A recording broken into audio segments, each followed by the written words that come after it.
What's up, YouTube? Good morning, everybody. Literally just got back from work. Still got my scrubs on. About to get changed and go to bed. But I did want to put this one out. I've spoken about stuff like this before, where it comes to like when I did my video on Dr. Dre, and Dr. Dre, of course, his wife is divorcing him and trying to extort $2 million a month from him, basically for life. They're out in California. So she's basically looking to extract as much wealth as she can from him. And I think a lot of people have heard about either, when it comes to either red pill or MGTOW, etc., which is the men going their own way, or just in general. Like when I grew up, there was what was called the perpetual bachelor, which was the guy who didn't want to get married. Back in the day, growing up, I heard about guys who never got married, but maybe they had like a live-in girlfriend or whatnot for years. She was like the significant other, and for the most part, I think later on they ended up enacting a law referred to as common law, right? So if you lived with someone, it depends on the state that you're in. Some states it could be 2 years if you live with someone for 2 years. In some areas, um, they've made it where even if you like temporarily stay together, like maybe she comes through like only on the weekends. I've seen that one. That was actual a new one, where if you have a girl that stays with you, but she only stays with you, like for example, like just on the weekend, right? Maybe Saturday and Sunday, or maybe Friday, Saturday, Sunday, and then you guys split up. You can get sued.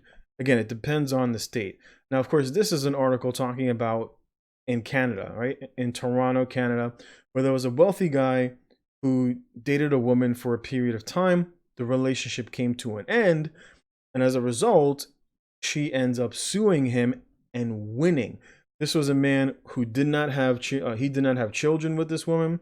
He did not live with this woman. They didn't cohabitate, which is one of the tenets, I guess, of red pill, which is basically no children, no sharing bank accounts, and no cohabitation. For the reason being is that when the relationship ends, or for whatever reason you guys want to go your separate ways, that person can basically sue you for money. And this is just an easy way to extract wealth from men. I spend a lot of my time working. I work in a hospital. As you can see, I also run a side business. I live here in Manhattan. And back in 2017, I spoken of this before, where I have ran my own business in the past, and I currently run my own business now. I invest. I sometimes will see patients privately for like other companies. I do lots of overtime at the hospital. So living in the city, I basically have a very good income. And so for someone like me, maybe I wouldn't lose as much as this guy, but if someone were to sue me for 5 grand a month or 6 grand a month or 7 grand a month, it turns out to be a hefty load, especially because here in America, the laws are slightly different in terms of previously you could be able to write off that money and basically lower your tax base because you basically wrote off all of that spousal support or child support, and that changed in 2019. But going into this article, I'm going to see here, it says Toronto, a wealthy businessman will have to pay $50,000 a month in spousal support for 10 years to a woman he had a long-term romantic relationship with, right? So it doesn't say he was married.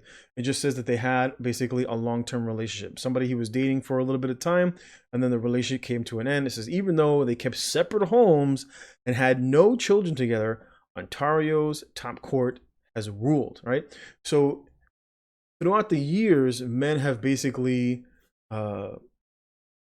adapted to basically having their resources extracted from them via the court system when they were married. And so men, when I was growing up, there were more men that were saying we weren't going to be marrying anybody. And I heard it all growing up as a kid, you got to get married, or otherwise you're going to be like a perpetual bachelor. Throughout my 20s and even into my 30s, people constantly asking me, do you have a girlfriend? When are you getting married?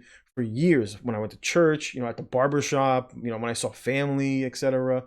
That was basically a question that everybody kept asking. When are you going to get married? When are you going to get married? Do you have a girlfriend? You seen anybody? Like, when are you going to get married?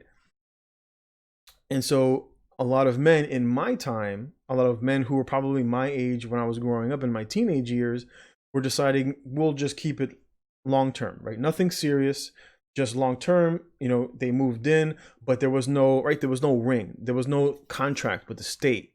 And so as a result, right, women got wiser. They appealed to the state. The state realized we're not extracting resources from these men. These women are, in essence, after, when the person dies, maybe the money goes to your kid, right? Maybe you had a relationship in the past and now you just want a girlfriend, but you're not looking to get remarried, you're not looking to get tied down.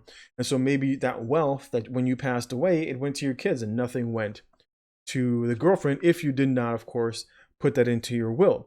And so the state said, well, that wasn't right. And they decided to extract resources from men via the new law, where they, of course, it was if you cohabitated with the person after X amount of time, then they just considered it common law, and that person, and it was literally like you were married, and so the state could extract resources from you to give to this particular woman. And so now in my time, right, this is in our time, we have men who are saying no cohabitation, no children, no sharing of bank accounts.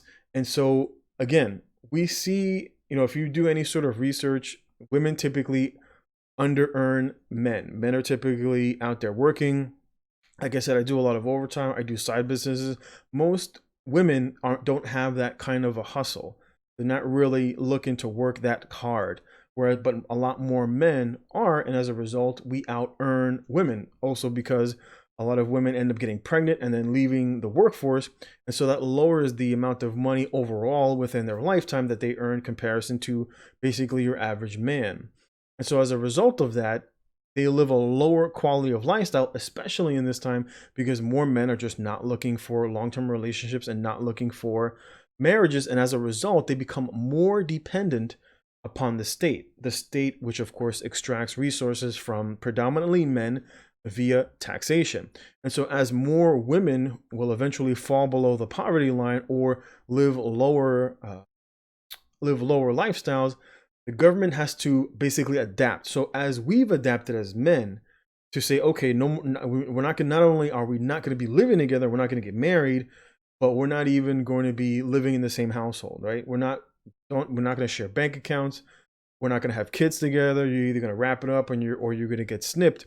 And the government, so as we've adapted, now of course the governments are adapting as well.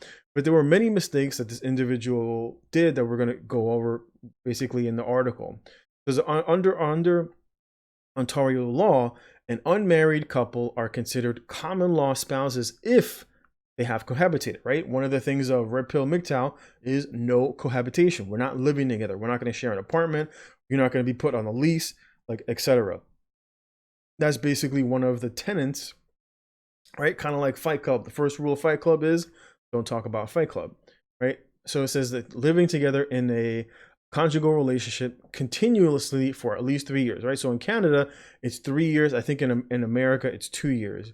And it says, but that doesn't necessarily mean living in the same home, the court found, right? So now the courts can basically twist the meaning of laws to suit their needs, and of course primarily to suit the needs of women, as women have become the majority of voters, right? Ever since women got the right to vote, women now have the majority of the vote, and so they can now influence the state. And so if you're a young man growing up and you're thinking, I'm not looking to get married, I've seen what happened to basically my buddies in the past, I hear about stuff what I hear online or on YouTube, etc. So I'm not gonna get into, I'm not gonna get married. I'm just gonna low-key have a casual relationship, maybe have an LTR. This is something to keep in mind for the future, right? So this is why me personally, I don't even bother with women in the West. I've said this in numerous videos. I do not even date anymore in the West. For this particular reason. I travel a lot. Prior to, of course, COVID, I did spend a lot of my time traveling, typically about, I'd say like every 2 or 3 months, I'd fly out the country for 2 or 3 weeks. I earn enough, I keep my expenses low, so I'm able to do that. And of course, my goal is of course to retire in Latin America. I don't plan on staying in the States which is why I work as hard as I do so that I can retire early instead of being like most Americans that retire in their 60s and they're still working. There's plenty of old people, old nurses, old doctors that are still working because a lot of them can't retire. They don't have enough. That's just a reality.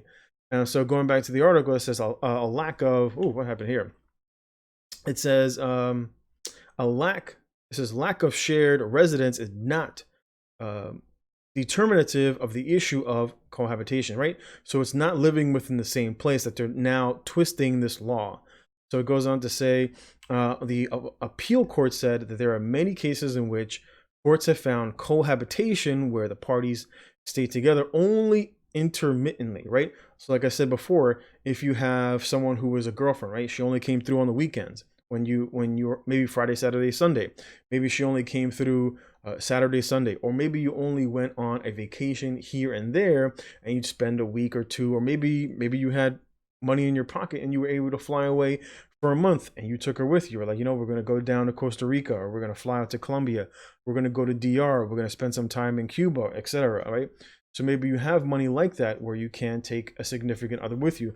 In my travels, I've come across many men, American men, who do that in South America and South Asia, etc., who have women that they have relationships with, but they keep it out of the country. And so whenever they fly back, they pick them up and like, hey, we're going to go here. We're going to spend a month here. I met an older gentleman who lived in California. He was a college professor. He was about, I think, in his upper 50s, and he had a girlfriend that was in her 30s who lived out, I think, in El Salvador, but I met them when I was staying in Cartagena in Colombia. And I met them out there.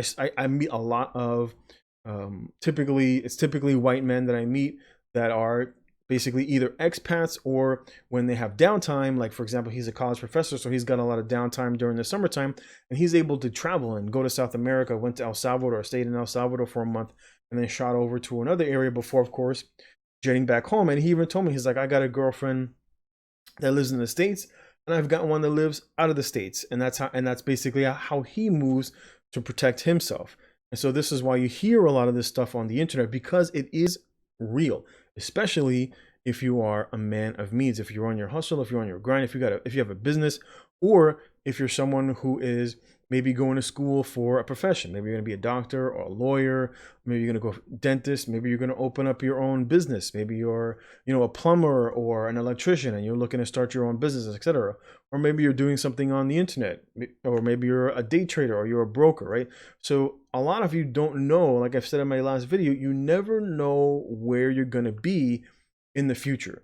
You might pick up a job, whatever skill. Maybe you go into real estate and you're like, I'm just going to shoot my shot in real estate, and you actually become really good at it. You start developing clienteles and you just basically blow up. Or maybe you're a YouTuber, maybe you're a Twitch streamer, and you're like, you know what? I'm just going to give it a shot, and you blow up and you become successful. You never know where you're going to be. And the reality is that your biggest, in terms of liability, or your biggest risk, is getting involved in a long-term relationship. People say, oh, well, maybe you got involved with the wrong one. Most marriages end in divorce.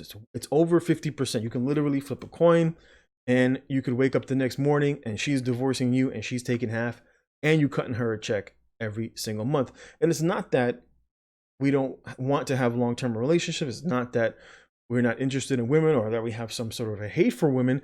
It's just a reality that in today's world, you got to know how to move, because the government is going to extract their resources one way or another.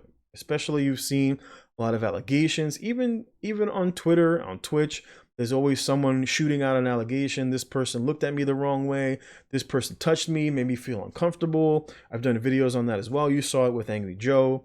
You've seen it with originally with Justin Bieber and a couple of other people who are popular on social.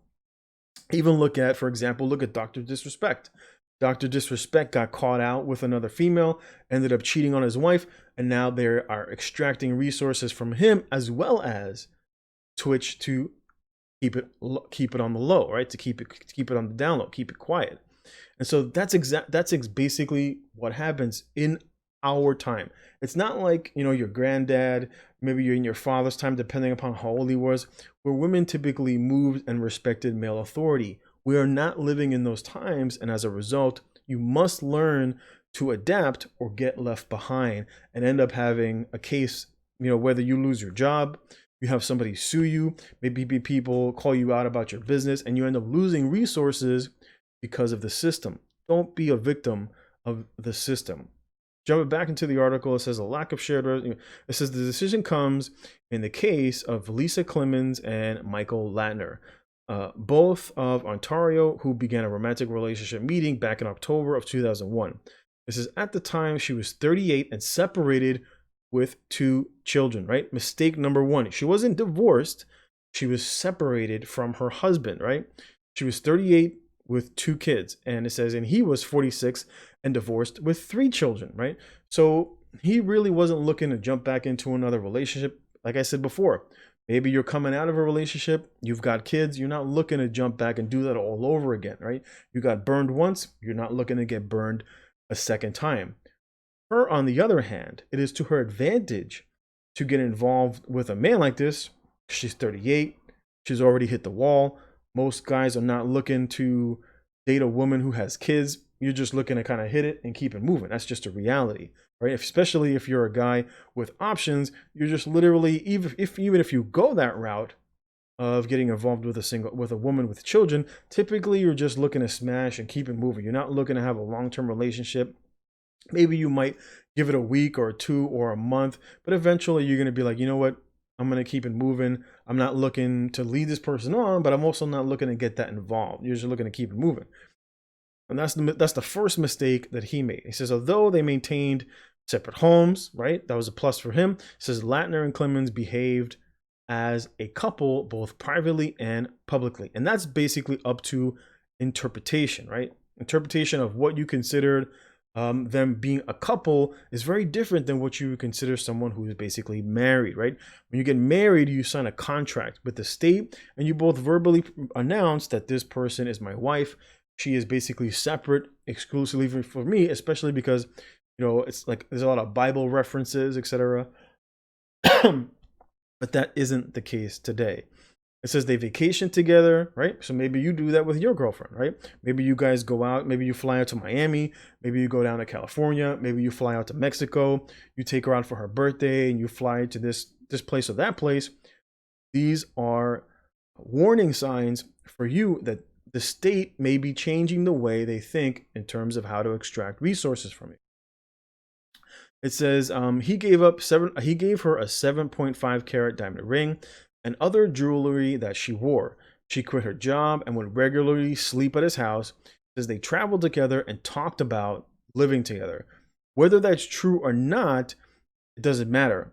But what we do see here is you might think, well, this guy's like shelling out a lot of money. Again, I don't know how much money this guy has. It might not be a big deal for him to shell out a 7.5 carat diamond ring. It might not be a big deal for him to scoot her off and whisk her away to the Caribbean for a week or 2 or a month, etc. Right? Because he's got it like that. He's got money. He's stacked his cash, as they say, and now he's able to do as he pleases.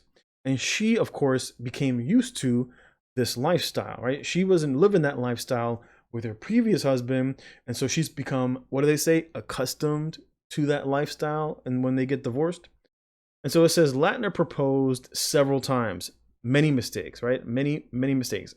Whether that's true or not, I do not know. And it says, and Clemens accepted. He often referred to her by his last name. Again, not something that can be verified. Just, however, he insisted she sign a marriage contract and came up with several drafts. She refused, right? So she wasn't stupid. She knew when he came out with that paper that if something went wrong, she basically wasn't going to get what she was looking for, which was that money. That showed you where her real interest was. Not in you, but in what your money could do for her. Right? So it says through their relationships, the two kept separate bank accounts and never owned property in common. Nevertheless, Latner gave Clemens thousands of dollars every month, a credit card, paid off her mortgage, and he basically showered her with expensive gifts. And these are things that typically men who lack game, who lack understanding of female nature, who have low confidence, they have nothing. They feel They have nothing else to offer except to shell out money. And this is exactly what happens with a lot of men who go that route. You see that with different NBA players, with singers, that they get these really beautiful women into their lives, and then not too long afterwards, these women basically just jump ship and just take half and keep it moving and move on to somebody else who they can have a good time with, because now the rest of their life has basically been financed because you made the mistake of basically making it rain for her and simping for her and making her feel she was more valuable than you and your money combined. And that's basically what happened to this man. It says there was a committed relationship, the appeal court said, right? And that's his fault. That's his fault. He made those mistakes of going too far in showing how much he cared for this individual, and the court recognized it. Right? It says when their 14-year relationship finally broke down in May of 2015, Clemens asked the court to recognize her as his spouse and order him to pay her support. He argued she had been a travel companion and girlfriend, nothing more. As such, he said they were never legally spouses and he owed her no support. An 8-day trial ensued. It says in her decision in February of 2019, the Court of Justice Sharon Shore, right, it's a woman, sided with Clemens. Shocker. It says she ruled that they were in fact longtime spouses, finding that despite her separate home, they lived under one roof as Latner's College for part of the summer, right? So he had a secondary home. And of course, like I said, he had it like that, where he could take her and whisk her away. And sometimes they would spend time at his summer home. And so, like I said, cohabitation doesn't mean that you're man and wife living under the same roof basically forever.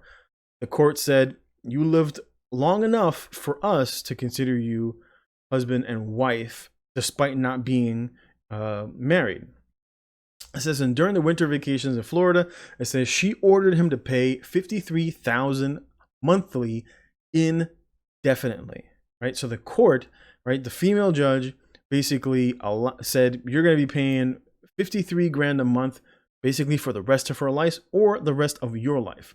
It says the high court leaned heavily on Shore's analysis, so he basically appealed, just finding that she was right to conclude cohabitation can occur even when the parties stay together intermittently, and that's basically for the court to decide what they view as intermittent. Like I said, if you have a girlfriend and maybe she only comes over for the weekend, maybe you take her and you whisk her away down in Miami or Florida or to Cuba, or go to Mexico, and you guys stay there for a month or 10 days.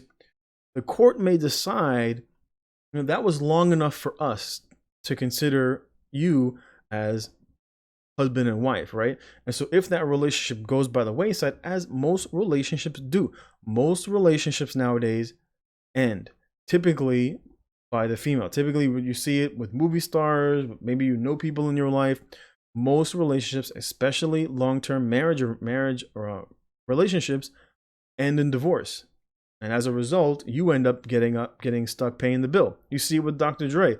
His wife is the one who decided to divorce him after 24 years of marriage, and she used his money to sue him. $5 million she's using to sue him to extract resources from him to the total of $2 million a month, plus the $5 million that she basically stole from him to sue him. So she took $5 million of his money and tells the court, I want him to pay me that $5 million that I stole from him, that I'm using to basically sue him to extract resources. We'll have to wait and see how that court case unfolds. It's probably not going to look good for Dre. He is more likely going to have to be shelling out some money to this woman who is basically choosing to walk away from their marriage. She's making that choice. He's not. She's making the choice, and he's the one that's going to have to pay. And so it's really important, right? Like I said before, you never know where you're going to be in life. Maybe you make the right, maybe you're into the stock market. Maybe you make the right call and you cash out, right? You make a good play, you cash out, it changes your life. Maybe you start a business as a result, or maybe you jump right back into the market. Maybe you jump right into real estate. Maybe real estate is your thing. Getting involved with the wrong woman is I shouldn't even say the wrong woman, because It's basically just about every woman in the West. That's why I stay away from them. Because even if you're trying to do the right thing, you don't even have to be a jerk. You don't have to be an asshole. You can treat the person right. They may just choose to take their cash and prizes and move on, and you're the one that gets left holding the bag, feeling sorry for yourself. It says the court did not find Shore made an error in deciding how long Latner would have to pay support based on when they first began cohabitating. It says while Shore had found that to be almost from the get-go, it says the higher court said it wasn't earlier than their first day together at his college, meaning they didn't reach the threshold for indefinite payments, right? It says instead it ordered him to pay support for 10 years. So basically this long-term relationship that he had cost him 10 years, right? 10 years. For most Americans, I think the medium salary in America is 55K a year, right? For the average household. This woman is making 50K a month off of this guy, right? She's making 600,000 a year, which is like a specialty doctor here, like a neurosurgeon, right? You get like a neurosurgeon or like a surgeon, a heart surgeon. These guys are they're getting checks cut for them for 600K a year because of how skilled they are.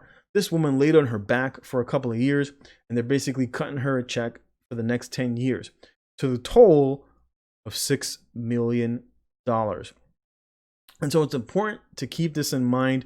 As much as you hear about this on the internet, people think, oh, these guys talking about the red pill or MGTOW, and these are guys that just don't get women. Clearly, this was an individual that didn't have that problem. He was able to get involved in a long-term relationship with this woman, and she stuck by him until he realized, you know what, this isn't a relationship for me. And as a result, he ended up getting left holding the bag, basically shelling out a lot of money to this woman. Moral of the story is, as times change, we as men have to learn to change and adapt. It's very clear that the government is doing everything that they can to keep, healthy, strong families apart. We see that. Basically, we're living during the time period where it's the highest divorce rate with the lowest birth rate in America, to the point where we're basically negative on the birth rate, right? We're not producing enough children to keep up with society. So the only thing that they can do is do what they can to maintain the system as long as possible, which will often result in doing their best that they can to extract resources from men. And as a result, we need to be wise and move accordingly. And that's why I say, for me, even though I used to go out, I used to date a lot. Living in here in Manhattan, it's easy to meet women. But I made the choice about a year ago or so to say, you know what? I think I'm just going to spend my time. My goal was to live abroad. I'm just going to keep it that way. If ever I get that itch where I want to go out for a couple of weeks and I want to date somebody, I've met women in many different countries. And so I can always hit them up and say, hey, I'm going to be in Colombia, or I'm going to be in Cuba, or I'm going to DR, or I'm going to fly down to Spain, and I'll just hit up whoever I met them when I was down there and be like, hey, let's go out, let's go do dinner, let's hang out, let's go to the beach, etc.